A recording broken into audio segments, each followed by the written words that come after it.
Hello YouTube, welcome back to my channel. If you're new here, welcome.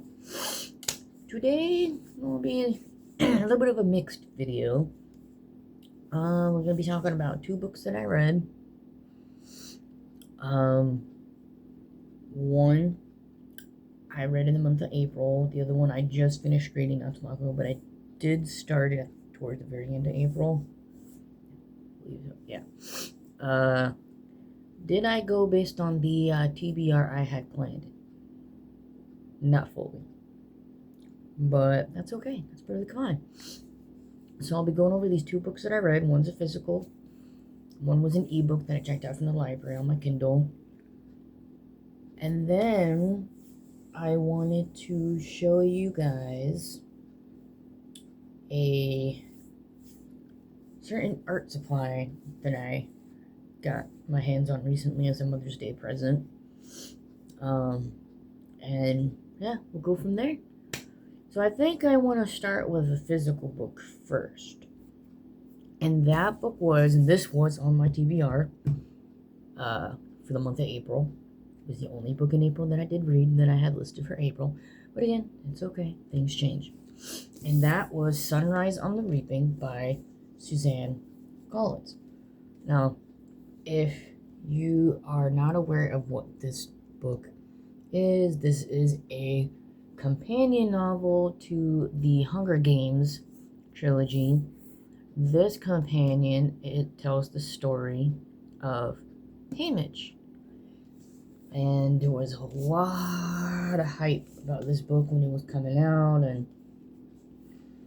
people were pre-ordering it like crazy. I was one of them. I love the Hunger Games. I have all the books of the Hunger Games. I almost have all the movies. I just don't have the Battle of Songbird Snakes movie, but we're working on it. My daughter's also obsessed with the Hunger Games, and so we just needed to get this book. I was the first one to read the book. She's currently reading it. This is her bookmark. She's actually almost done though, and I give it 5 stars. I have to say, it has definitely lived up to all of the hype that has been going on with this book. I'm not going to give any spoilers. I'm going to try not to give any spoilers because I know my daughter will most likely be watching this video and she doesn't like spoilers. Nobody likes spoilers. And like I said, she's currently reading the book. It is intense. It does mess with your emotion. I highly recommend this book. If you like the Hunger Games trilogy already, you're gonna like this book a lot.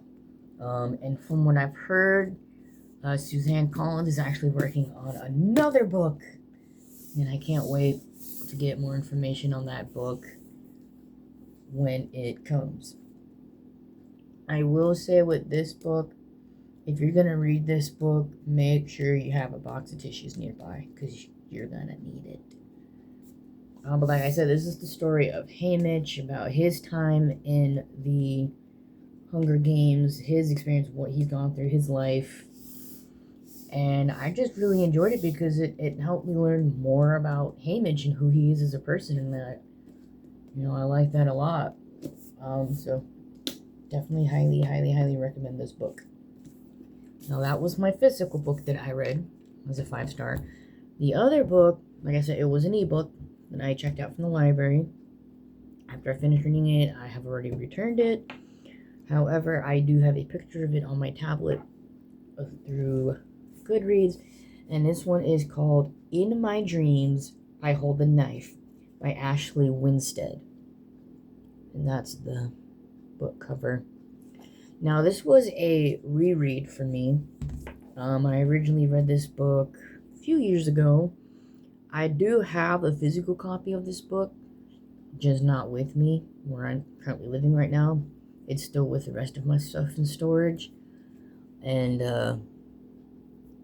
so reading it the first time, really enjoyed it. It's one of my favorite books. in my collection. And just recently I was thinking about it again, and I kind of wanted to, reread it, revisit the story. I liked it so much, and it was available on Libby, and I checked it out, and I read it, and I loved it just as much as I read it the first time. I gave it another 5 stars. Very, very, very good story. It is about 7 friends in college. They get the title East House 7, and while they're in college, one of the 7 ends up murdered, and the story kind of progresses 10 years later, where the friends are no longer in college, and they get an invite to come back to the college for class reunion, like their 10-year class reunion. And so they all go back, and stuff happens, and truths are being told, and the story of the one of the 7 that was murdered, you find out, what happened back then 10 years prior, why, who did it, why. You find all that out, and then you realize, like, you think you know the characters very well, but and I like that a lot, how it wasn't just one twist at the end, like, oh my gosh, it was them. No, there was multiple different twists happening all at once. The action, once the story started to pick up, it picked up and would not stop. It keeps you at the edge of your seat, wanting more. Like, I could not stop reading this book on my Kindle. It was to the point where I was literally dozing off, and I was fighting to doze off because I needed to read more. I do plan on reading some other books by this author, since I really like this book. Not sure which ones yet, but I do plan to read more of her books and see how that goes. But yeah, so that was another 5 stars. So I have 2 5 stars, which I'm proud of. I do have 2 other books in line that I'd like to read this month. One is a short story, one is a regular book. They're both written by the thriller author Frida McFadden. She's one of my ultimate favorite thriller writers. And the first book that I want to read from her is called The Tenant. That is her newest book. It was released May 6th of this year. And being that I just love every book I pick up from her, it's always a 5 star for me. I love her books. So far, I've read, let's see, 3 of her books. 3? Yeah, 3 of her books. I definitely want to read more of her books. Sorry if I keep looking down. I'm trying to pull up the 2 books that I want to read on here, and my tablet is just like, nope, not today. Okay, so I didn't see any of them, so I'm gonna have to try to type it a different way. I don't really know much about this book, which is why I'm trying to pull it up so I can read the summary, because I haven't read the summary yet. Oh, here we go. Here it is.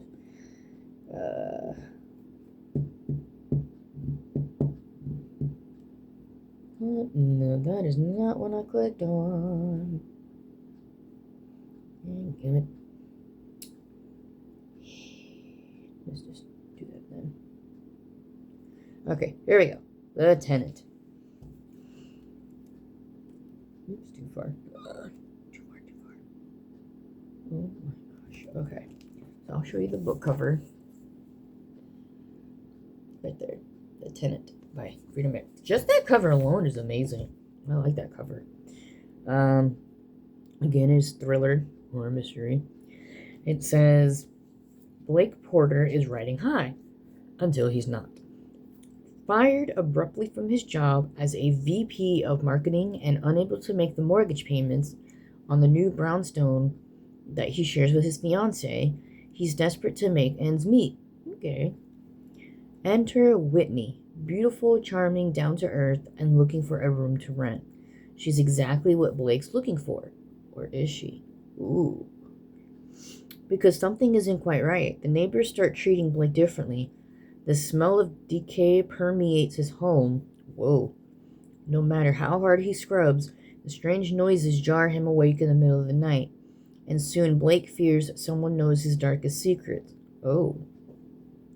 Danger lives right at home. And by the time Blake realizes it, it'll be far too late.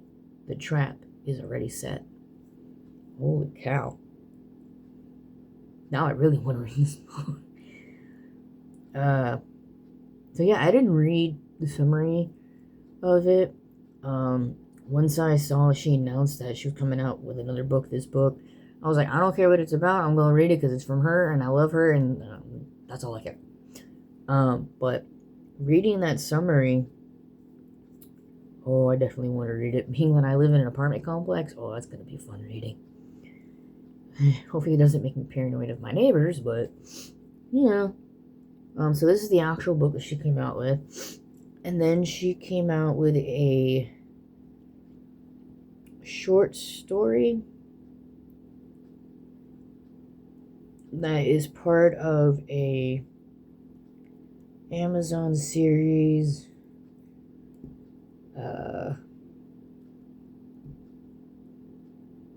I can't remember the... Oh, okay, so the series is called Alibis. And there's several of these. And from looking at it, it actually hasn't come out yet. It's expected to be published June 1st of this year. However, on Amazon, they had it, if you have Amazon Prime, if you're a Prime member, I don't know if it's still up there, but they had it, a little sneak preview for free. This book was for free as a little early preview for those who have Amazon Prime. So I have that on my Kindle because I'm a Prime member.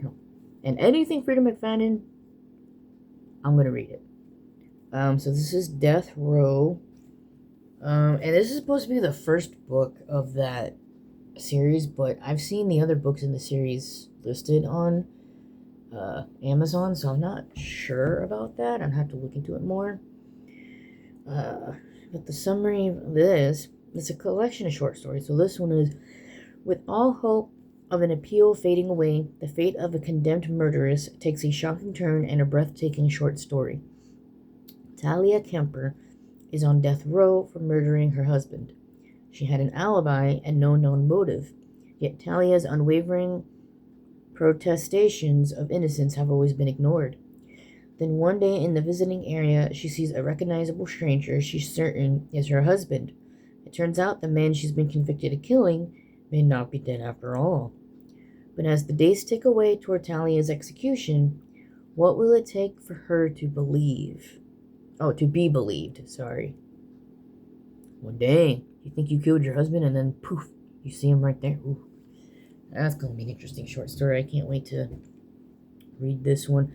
This one is really short. It's only 74 pages. So that'll be a quick read for me. So those are the two books I have. Sorry, my mic is hurting. That I plan on reading next for this month. And then as the month progresses and I get through the books, I'll continue to add more books based on my mood at that time. And I've noticed making a TBR plan for the month hasn't really been working out for me. Because I've noticed I've been becoming more of a mood reader, which is fine. But yeah, so that is my talk about books for this video. Now, the last thing I wanted to go over in this video is, well, let me start by this.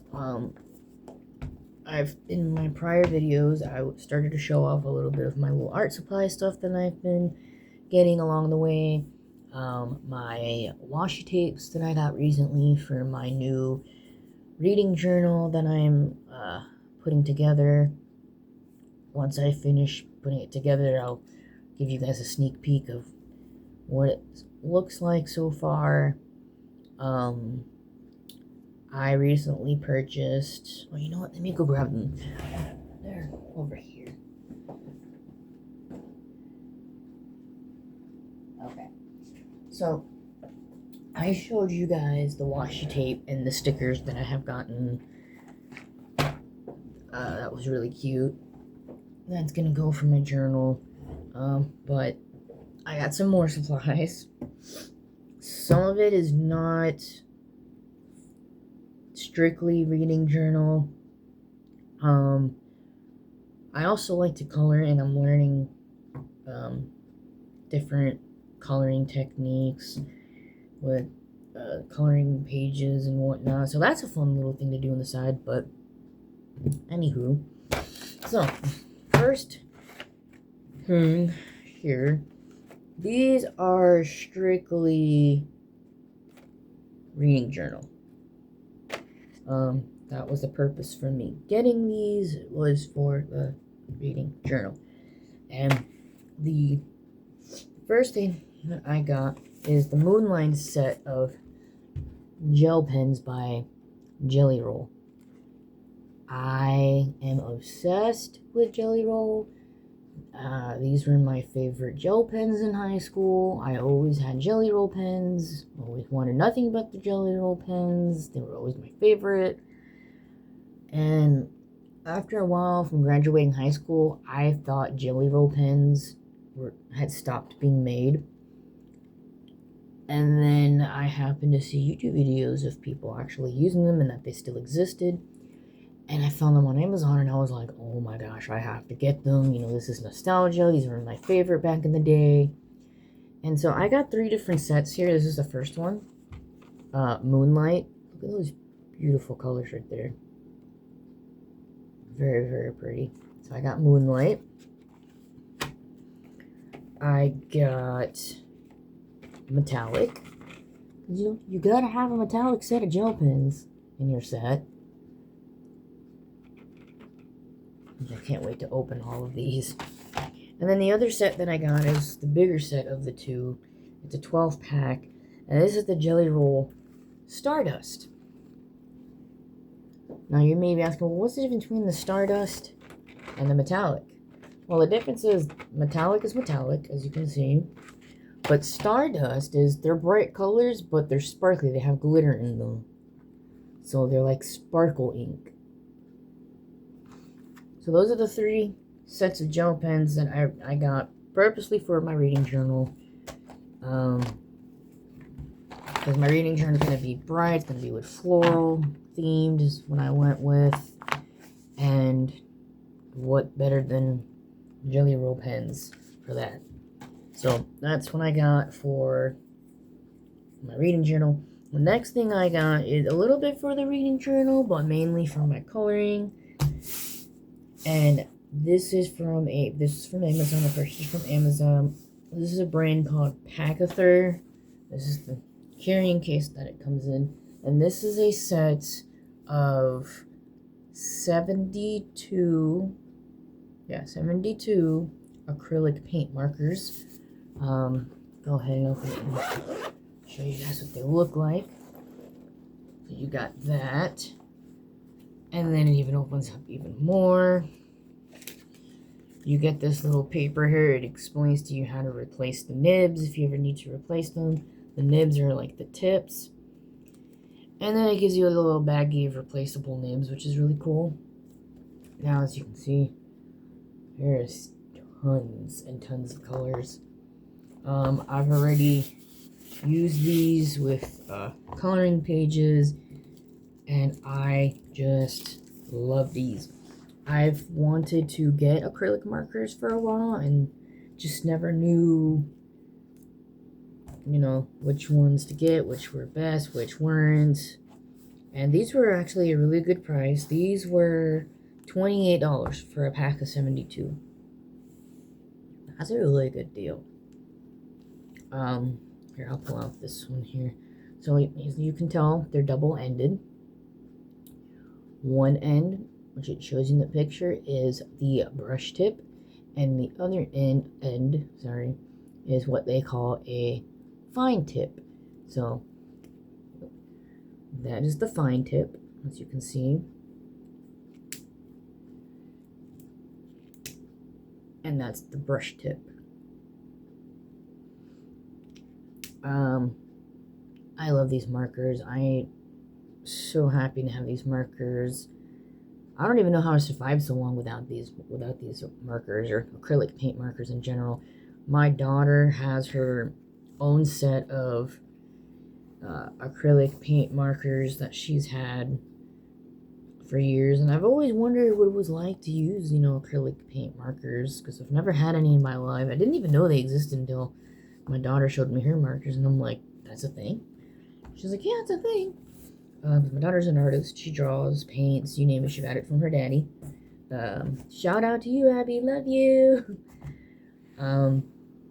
But yeah, I love the amount of colors that are on here. A friend of mine, she just got herself a set of acrylic paint markers. It's a different brand than mine. She had a bigger set. Hers is like 168 markers, which is cool. And hers are number coded, makes it easier for swatches. I have not made any swatches yet, like swatch cards for these as of yet, because I haven't really thought about how the heck I'm going to do that, because they're not really number coded, and they don't have the name of the colors on the pens. I mean the markers. It just says acrylic markers, fine, and brush. And then on the back, it just has UK and Canada. So I'm guessing that's where this company is actually from. Conforms to ASTM D4236 or F960. I gotta see what that's all about. Well, I don't think you can see it because it's so tiny. E4326. Yeah, nope, they all say the same number, so I don't know. I'll figure out a way to make some swatches for these. They might just be random square swatches on a piece of paper. But yeah, these are my acrylic paint markers. I do have a set of water-based markers. That's another thing that I found out about. There's so many different kinds of markers. There's water-based markers, there's acrylic paint markers, there's even oil paint markers, and there's also alcohol markers, which I found out are the most popular marker to use in coloring. So I do plan on getting myself a set of those and trying them out, because I've never had alcohol-based markers, like, ever, just like the acrylics. I've only used Crayola markers in the past until I got the set of water-based markers, and then now my acrylic paint markers. This case is huge. It looks like it would be a CD case. And so that's it on the video, and I hope you enjoyed the video and everything that I had to show you here, and you guys have a great day. Bye.